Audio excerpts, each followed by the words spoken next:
mostrando como é. Nós vamos estar mostrando como fazer a geladeira, galera, que é o mais fácil.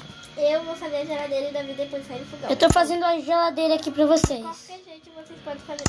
Vocês precisam de qualquer bloco. Vocês pegam um dispenser e um botão. O que vocês vão fazer agora? Achem na sua casa, Aqui, em qualquer lugar. O que vocês vão fazer? Vocês vão fazer assim que nem a minha fez. Vão botar o dispenser. Vocês vão botar o botão. Aí você pega aí qualquer... Você pega carne... Já botei. Você pega carne, qualquer coisa que você quiser, né? Bota. uma geladeira. Aí você aperta. Olha. Sua carninha. Eu vou te mostrar como fazer Vocês uma cama precisam. bem 1, chique. 2, 3, 4 e 5. E eu vou ensinar como fazer É assim. um armário que bota coisa. Ó, galerinha. Ela vai estar mostrando pra vocês como fazer um armário. Pra vocês. Mas, galerinha, esse foi o vídeo.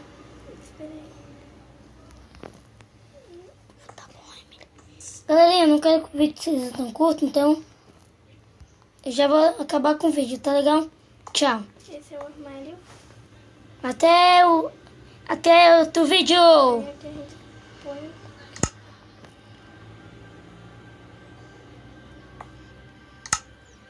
Tchau, até o próximo Esse é o seu vídeo. armário. Você pode